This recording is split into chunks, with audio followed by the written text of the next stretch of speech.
Hello viewers, welcome back to our channel Accounts Be Easy. So guys, I hope you all are safe and fine at your homes. So guys, without wasting any time, let's get started. So guys, as I have told you in the previous video that we are starting the chapter financial statement. So in this video, we will cover trading account. What is trading account? First, we will see the format of trading account.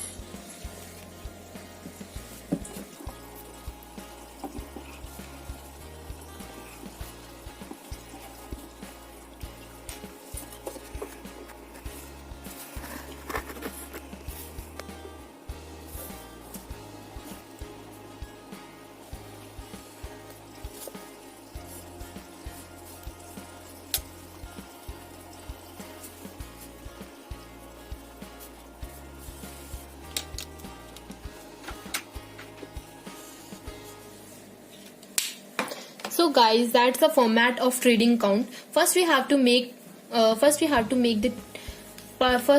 the four columns, like I'm going to show you. First one, second one, third one and fourth. First is particular column, second one is account, second one is amount, third one is particular and fourth one is amount. This is debit side and this is credit side. Okay guys, that's the format of trading account. So guys, then we will see which items will return on the debit side of trading account, means this side, and then we will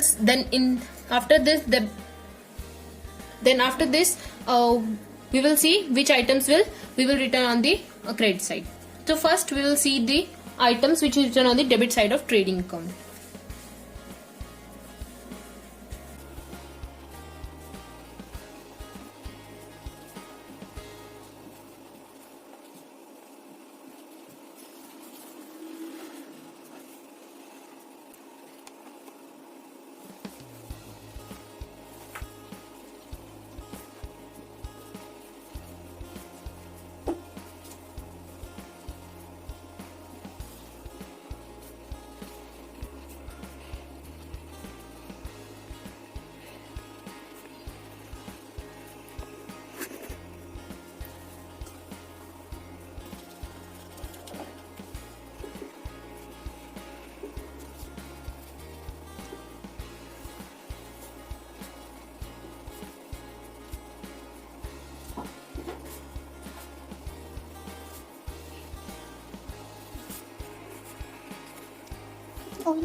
So guys, items written on the debit side of trading account.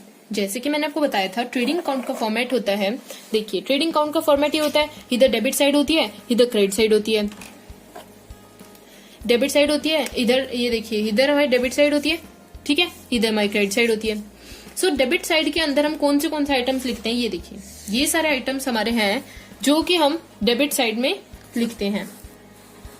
ये देखिए ये सारे items हम debit side में लिखते हैं trading account के, ठीक है। फर्स्ट अकाउंट हमारा ट्रेडिंग अकाउंट पढ़ेंगे। ट्रेडिंग अकाउंट में सबसे पहला अकाउंट है ओपनिंग स्टॉक। मतलब जब हम अपना बिजनेस स्टार्ट करते हैं तो जो भी स्टॉक हम ओपन करने के लिए चाहिए होता है वो हमारा होता है ओपनिंग स्टॉक, और इन्वेंट्री भी हम स्टॉक को ही बोलते हैं। सो गाइस, क्लियर है ये ओपनिंग स्टॉक क्या होता है, ठीक है। फिर उसके बाद है हमारा परचेज। कोई भी परचेज से रिलेटेड जब भी हम कोई चीज परचेज करते हैं तो वो हमारा किसमें आता है, ट्रेडिंग अकाउंट के डेबिट के अंदर आता है, ठीक है। और जो परचेज होता है वो परचेज डन में से लेस होता है, वो कि मैं आपको आगे जाके बताऊंगी। परचेज डन हम परचेज में से परचेज रिटर्न माइनस करते हैं तो हमारा टोटल वैल्यू निकल जाती है परचेजेस की। फिर हमारे डायरेक्ट एक्सपेंसेस। गाइस, जैसे कि मैंने आपको पिछले वीडियो में कहा था कि मैं आपको बताऊंगी कि डायरेक्ट एक्सपेंस कहाँ जाते हैं, इनडायरेक्ट एक्सपेंस कहाँ जाते हैं। सो जितने भी हमारे डायरेक्ट एक्सपेंस होते हैं, like which is related to factory, which is related to factory. So वो सारे जितने भी होते हैं वो हमारे जाते हैं डायरेक्ट एक्सपेंस होते हैं।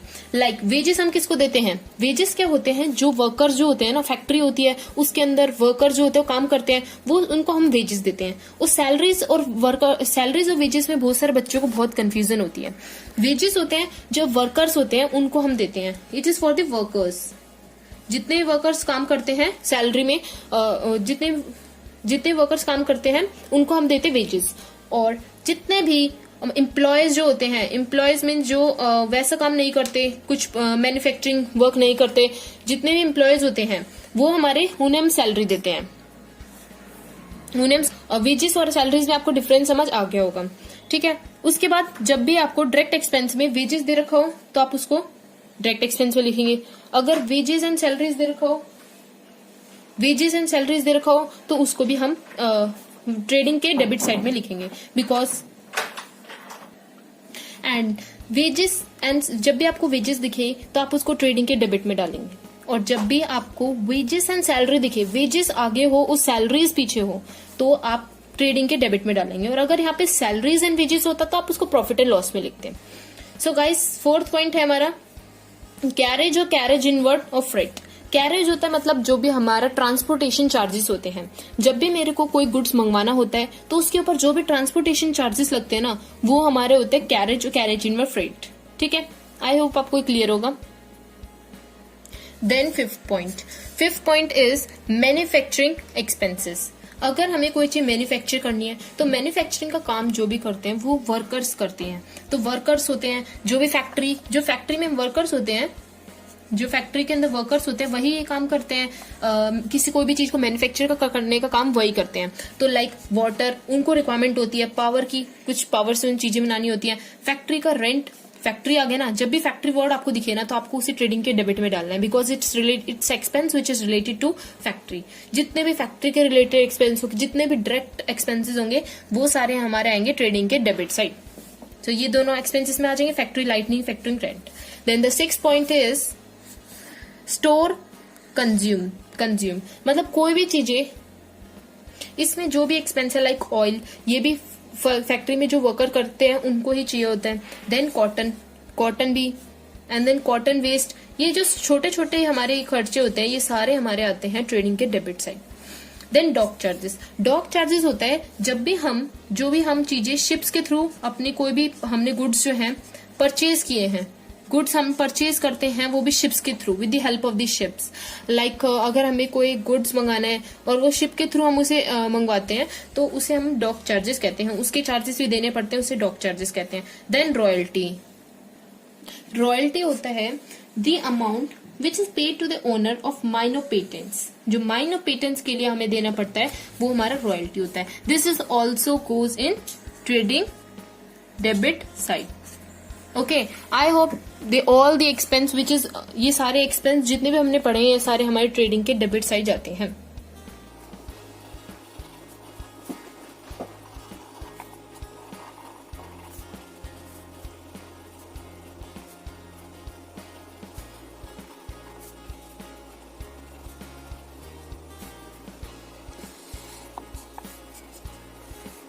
सो गाइस, आइटम जो हम क्रेडिट साइड लिखते हैं ट्रेडिंग अकाउंट के, जैसे कि मैंने आपको पीछे बताया था।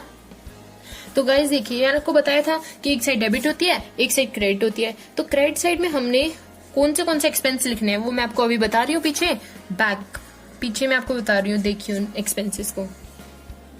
सो ये एक्सपेंस है जो हम क्रेडिट साइड लिखते हैं ट्रेडिंग अकाउंट के। सिर्फ दो एक्सपेंस होते हैं जो हम क्रेडिट से लिखते हैं ट्रेडिंग के। पहला तो सेल्स, अगर हमें कोई सेल करनी है तो हम उसे यहाँ पे डालते हैं। और जो सेल्स रिटर्न होता है परचेज रिटर्न की तरह इफेक्ट होता है, सेल्स में से लेस कर देते हैं हम सेल्स रिटर्न को, तो हमारी वैल्यू आ जाती है टोटल। ओके, देन सेकंड दो ही एक्सपेंस आते हैं, एक तो सेल्स आता है उसमें से सेल्स रिटर्न माइनस कर देते हैं, और सेकंड एक्सपेंस है क्लोजिंग स्टॉक। जो भी स्टॉक हमारे पास बच जाता है जब हम वाइंडिंग अप कर रहे होते हैं बिजनेस को, या फिर बिजनेस को वाइंड अप कर रहे होते हैं, तो जो भी हमारे पास बचता है क्लोजिंग, जो भी हमारे पास सामान बचता है, स्टॉक मीन्स गुड्स, आप इसे गुड्स भी कह सकते हैं और आप इसे इन्वेंट्री भी कह सकते हैं। जो भी गुड्स या स्टॉक हमारे पास बच जाता है at the end of the accounting period, तो वो हमारा होता है क्लोजिंग स्टॉक। तो इसमें दो ही एक्सपेंस आते हैं ट्रेडिंग अकाउंट की क्रेडिट साइड में, एक सेल्स रिटर्न, एक तो सेल्स, उसमें से माइनस करेंगे sales return, and then second one is closing stock. So guys, that's all for this video. I hope all the concepts are clear to all of you. If you like my video, then please hit the like button and subscribe my channel and share my video as much as possible. Thank you so much guys.